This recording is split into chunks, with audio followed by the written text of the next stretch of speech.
Well, the 3% that weren't public, that's 3% more than Joe Biden released when he was president. Look, President Trump is complying with our subpoena, with my subpoena. He's turning over documents. We posted 34,000 last night. We expect to get more documents as soon as we get those documents and review to make sure none of the victims' names are listed who don't want their names listed. Then we're going to put those online as well. And we're going to seek justice for the survivors. And I think that's what the objective of this investigation should be. It's to find out, not only the names of who some of the people were that abused the girls, but also to hold many of these criminals accountable. And that's what the victims who we met with yesterday asked us to do.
Well, I don't agree with my friend Thomas Massey, and I'll say this resolution that we're going to be voting on tonight is a resolution that gives us even more authority as an oversight committee to get information. One of the things in the resolution that will address the problem Thomas just mentioned is that any redactions have to come with an explanation from the Department of Justice why they redacted that name. So if they redacted a name, and it's a wealthy donor, that's not going to cut it with us. We're going to unredact that, and we're going to make sure that every single person knows. We don't care if they're Republican or Democrat. We don't care if they're rich or poor.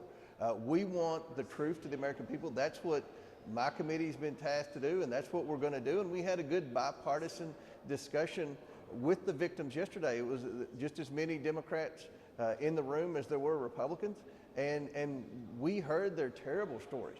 And this has been going on for 30 years. This dates back to 6 presidential administrations where the victims have never received the accountability that they deserve from the criminals who groomed them and who sex trafficked them. Now we're going to hopefully find out why there was a government cover-up, why the government failed these victims, and hopefully they can seek justice. And again, that's what the objective of this investigation should be, justice for the victims of the whole Epstein saga.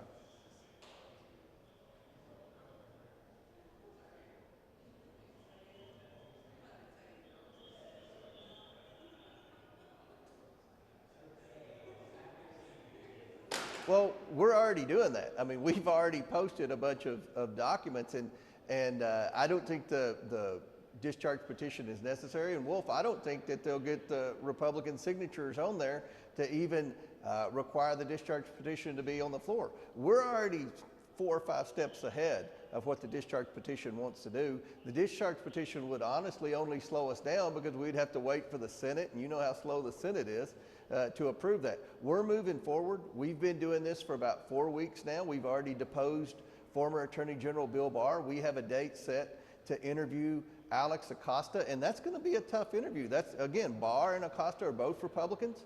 We're not making this a partisan investigation. We're going to bring in Republicans and Democrats. We're going to try to get the truth and finally provide some accountability to the victims.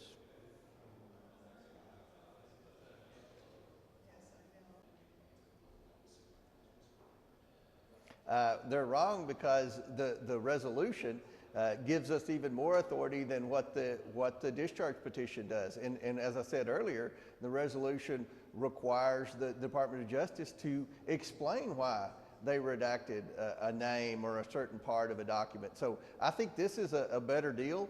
I would argue that the Democrats, it appears if you watch the Rules Committee testimony last night, they're more concerned about trying to embarrass Donald Trump than trying to provide justice for the survivors, and that's what our objective is. And I'll say this, Wolf, the Trump administration is working with us. They have complied with their subpoena, unlike the Biden administration did last administration when we tried to get documents. The Trump administration is complying with the subpoena, and I fully expect to get even more documents very soon from the Trump administration.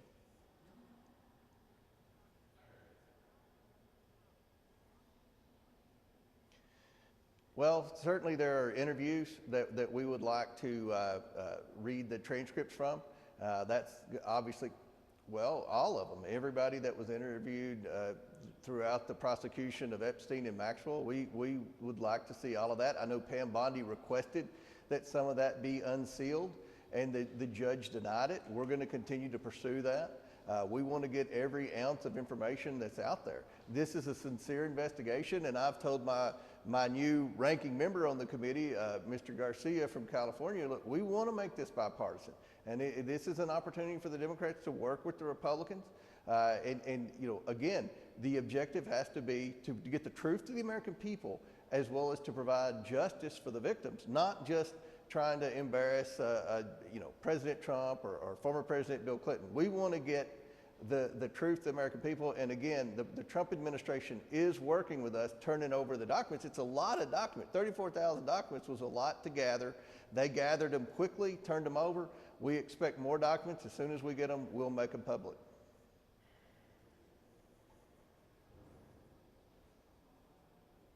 Okay.